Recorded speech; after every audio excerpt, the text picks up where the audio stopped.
En 2024, une Tesla Model S de 2019 perd 45% de sa valeur d'achat, alors qu'une BMW série 5 thermique du même millésime ne perd que 28%. Cette donnée brutale révèle l'ampleur du désastre économique qui frappe les voitures à pile. Elles sont déjà dépassées avant même d'avoir eu le temps de s'installer durablement sur le marché français. Cette débâcle n'est pas un accident, c'est la conséquence logique d'une technocratie qui impose une technologie immature au nom d'idéologie verte, transformant le consommateur français en cobaye d'une expérimentation grandeur nature. Pendant que Bruxelles dicte ses quotas et ses amendes, les acheteurs découvrent une réalité que personne n'a voulu leur expliquer. Ils financent leur propre piège. C'est votre argent qui part en fumée avant même la première révision. Le marché de l'occasion électrique s'écroule parce que les acheteurs ne sont pas dupes. Personne ne veut acquérir une batterie usagée dont le remplacement coûte parfois plus cher que la valeur de la voiture. Vous achèteriez un smartphone d'occasion avec une batterie morte ? Exactement le même principe avec les voitures électriques. Sauf que le smartphone coûte 800 €, pas 40 000. Les professionnels de l'automobile le confirment. Une Tesla de 3 ans, c'est devenu invendable sans décote massacrante. Cette chute libre s'explique par la guerre des prix qui fait rage sur le neuf. Quand Tesla baisse ses tarifs de 20% en quelques mois pour écouler ses stocks, les modèles d'occasion deviennent automatiquement invendables au prix affiché. Les propriétaires se retrouvent piégés avec un actif qui se dévalorise.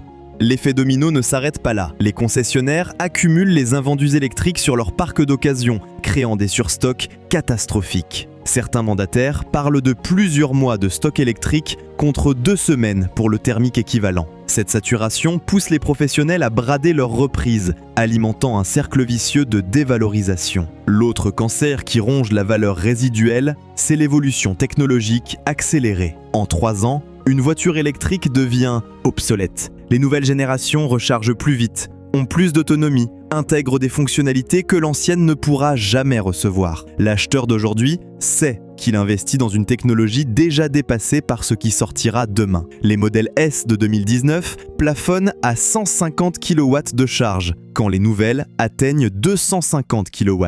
Impossible de rattraper ce retard par une simple mise à jour. Il faut changer la voiture entière. L'architecture électrique de première génération devient un boulet technologique que traîne définitivement le propriétaire. Cette obsolescence programmée touche aussi les systèmes de navigation intégrés. Tesla Model S de 2016 ne peuvent plus recevoir les dernières cartographies, condamnant leurs propriétaires à utiliser leur smartphone. Mercedes EQS de 2021 montre déjà des signes de vieillissement logiciel face aux versions 2024, créant une frustration permanente chez des acheteurs qui ont investi plus de 100 000 € dans une technologie prétendument d'avant-garde. Les concessionnaires ne s'y trompent pas, ils rechignent à reprendre les électriques d'occasion. Trop de variables inconnues, trop de risques sur la batterie, trop d'incertitudes sur la revente. Résultat, des milliers de LOA qui vont se terminer en catastrophe quand les loueurs découvriront que leur valeur résiduelle était fantaisiste. Mais ce n'est que le début du carnage.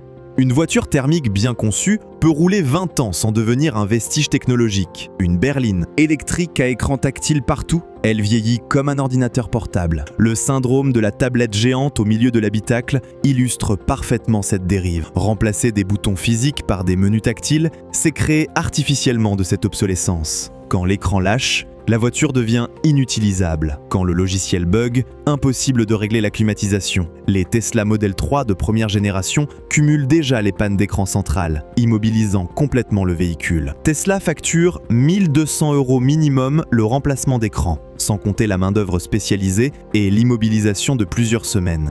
L'exemple des premières Renault Zoé est frappant. Les modèles 2013 ne peuvent plus recevoir les mises à jour AirLink, condamnant leurs propriétaires à une interface figée dans le temps. Les services connectés s'arrêtent progressivement. Navigation en temps réel, météo intégrée, information trafic. Ces voitures deviennent des coques roulantes, privées de leur intelligence artificielle. Pire encore, les constructeurs découvrent les joies de l'abonnement logiciel.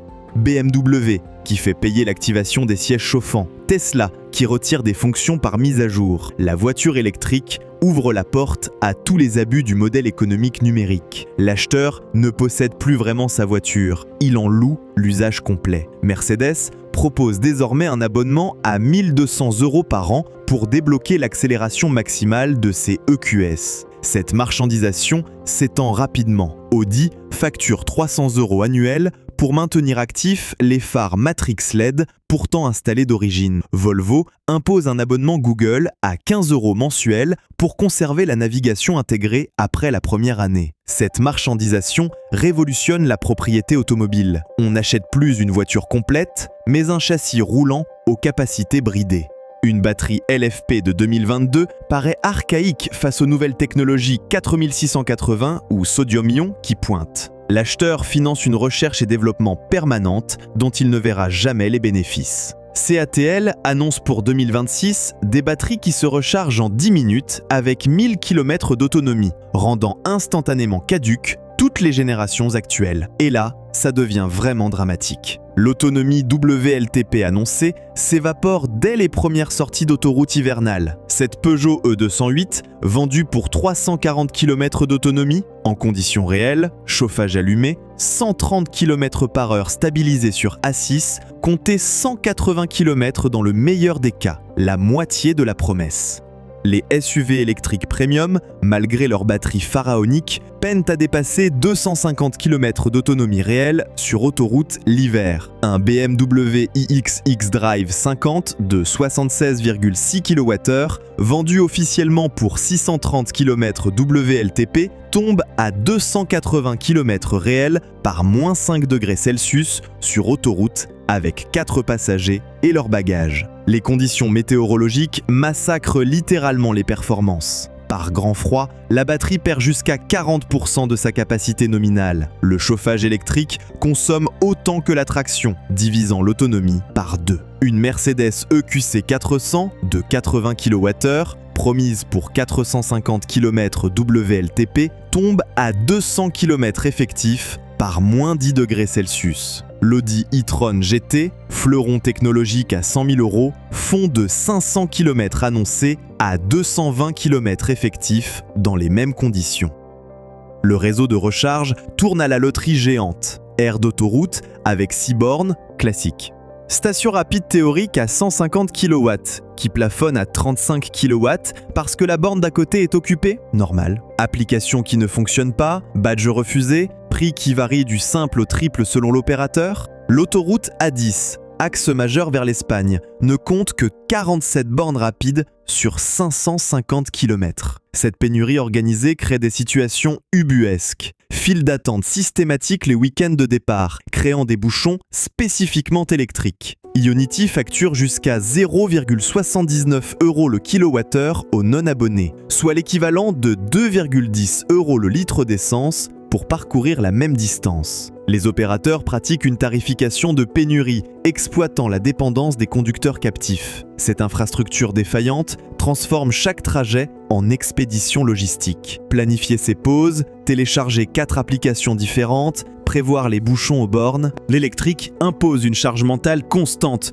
que le thermique avait fait oublier. Liberté de mouvement ? Plutôt servitude volontaire. La multiplication des réseaux incompatibles aggrave le calvaire. ChargeMap, A Better Route Planner, Electromaps. Impossible de s'y retrouver dans cette jungle d'applications aux informations contradictoires. Total Energy, Shell Recharge, Engie, EasyVia, FreshMile. 20 opérateurs différents pour couvrir un trajet Paris-Nice. Mais le vrai calvaire commence quand on ne peut pas recharger chez soi. Les millions de Français qui vivent en appartement, en centre-ville ancien, en pavillon sans garage, découvrent l'enfer de la recharge nomade. Faire le plein devient un job à temps partiel. Dans certaines métropoles, les files d'attente aux bornes rapides s'allongent le dimanche soir, créant des tensions entre utilisateurs. L'exemple parisien illustre parfaitement cette galère quotidienne. Les bornes Bélib tombent régulièrement en panne, créant des zones mortes de recharge. Les places sont squattées par des thermiques, les câbles vandalisés, les écrans défaillants. Paris limite la recharge à 2 heures par véhicule pour fluidifier la rotation,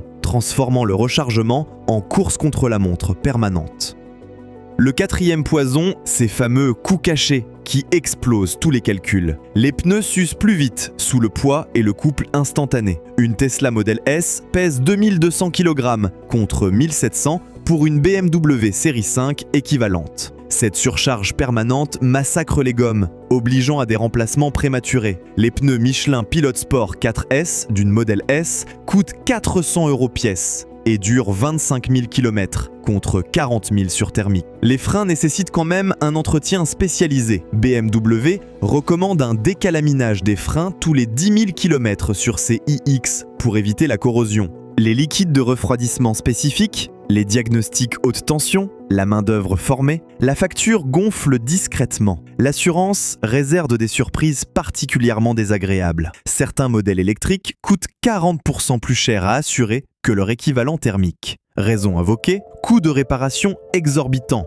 pièces rares, processus de réparation complexe. Un accrochage mineur sur le soubassement peut conduire à une immobilisation de plusieurs mois. La réparabilité catastrophique aggrave dramatiquement le problème. Une Tesla accidentée attend parfois 6 mois ses pièces détachées. Le réseau Tesla impose ses tarifs sans concurrence possible, facturant parfois 800 € une simple réparation de capteur que n'importe quel garage traditionnel résoudrait pour 150 €. Peugeot interdit l'accès aux pièces de traction électrique au garage, forçant le passage par le réseau officiel. Cette stratégie de monopolisation des réparations crée des situations absurdes. Remplacer un rétroviseur sur Renault Zoé nécessite une reprogrammation en concession, facturée 150 € en plus de la pièce. Changer les plaquettes de frein sur une Peugeot E208 impose un reset électronique que seuls les centres agréés peuvent effectuer. Le risque batterie plane comme une épée de Damoclès sur tous les calculs. À 100 000 km, que vaut une batterie qui a perdu 20% de sa capacité? Le remplacement coûte parfois 15 000 €, soit plus que la valeur résiduelle de la voiture. L'acheteur d'occasion joue littéralement à la roulette russe chimique. Les premières Nissan Leaf de 2011 montrent aujourd'hui les limites dramatiques. Certaines ne dépassent plus 80 km d'autonomie réelle. La dégradation des batteries Renault Zoé de première génération suit le même schéma catastrophique. Résultat, des dizaines de milliers de véhicules devenus inutilisables sans recours possible.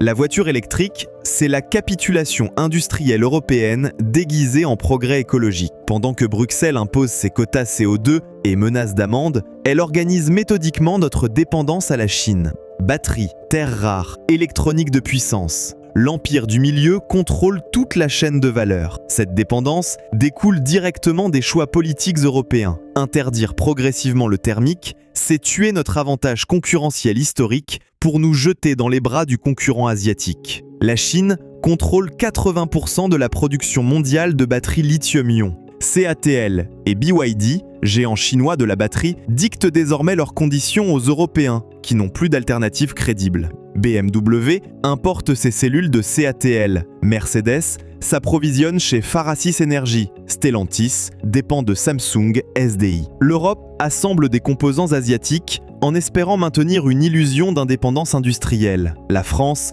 paie particulièrement cher cette soumission assumée. Notre filière diesel, excellence technique mondiale, se fait massacrer par des normes de plus en plus strictes. Nos ingénieurs, formés sur la mécanique de précision, se reconvertissent dans l'assemblage de composants chinois. Renault abandonne le développement de ses blocs essence éprouvés pour importer des cellules CATL, détruisant un savoir-faire centenaire. Les usines Cléon et Douvrin, temple français de la mécanique de précision, reconvertissent leurs lignes en assemblage de composants asiatiques. Pendant ce temps, la Chine subventionne massivement ses exportations électriques. BYD, NIO, XPeng, les marques chinoises débarquent en Europe avec des prix imbattables grâce aux aides d'État. BYD reçoit 3,5 milliards € de subventions publiques en 2023, lui permettant de vendre ses modèles électriques 30% moins cher que les équivalents européens. Cette stratégie géopolitique fait de vous une variable d'ajustement. Vous financez par vos impôts les bornes de recharge, les aides à l'achat,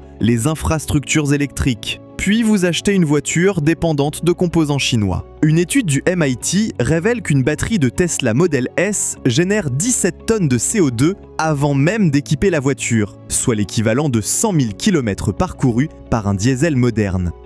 Les mines de lithium d'Atacama assèchent les nappes phréatiques chiliennes. Les usines chinoises de raffinage fonctionnent au charbon. Mais cette pollution invisible ne compte pas dans les bilans européens. L'extraction du lithium au triangle A, B, C consomme 500 000 litres d'eau par tonne de lithium produit. Une seule batterie de Tesla Model S nécessite l'assèchement de 2 millions de litres d'eau potable dans des régions déjà désertiques. Cette colonisation verte moderne reproduit les travers de l'extractivisme traditionnel, déplaçant la pollution loin des yeux occidentaux. Cette situation révèle l'échec complet de la politique automobile européenne. Au lieu de capitaliser sur nos savoir-faire pour développer des solutions durables, on importe des problèmes techniques en espérant qu'ils se règlent d'eux-mêmes. L'Argus Automobile recense 34% de résiliation anticipée sur les locations électriques, contre 12% sur les thermiques. L'industrie automobile française, jadis fleuron national, s'enfonce dans la médiocrité par soumission aux diktats bruxellois. Carlos Tavares avoue candidement que l'électrique coûte 40% plus cher à produire, mais l'impose quand même pour éviter les amendes européennes. Stellantis ferme son usine de Mulhouse pour délocaliser la production d'électrique au Maroc, achevant la désindustrialisation automobile française. Cette dérive industrielle coûte des milliers d'emplois qualifiés irremplaçables. Les motoristes, les spécialistes transmission, les ingénieurs thermiques, tout ce savoir-faire s'évapore au profit d'une dépendance technologique externe assumée. Sabordage éducatif qui transforme l'excellence française en faire-valoir de la technologie asiatique. Voilà pourquoi l'électrique est déjà dépassé. Parce qu'il détruit plus de valeur qu'il n'en crée, impose plus de contraintes qu'il n'en résout, coûte plus cher qu'annoncé et nous rend dépendants de concurrents géopolitiques. Une technologie vraiment moderne résoudrait ces problèmes au lieu de les multiplier. Mais ça, les technocrates de Bruxelles semblent l'avoir oublié.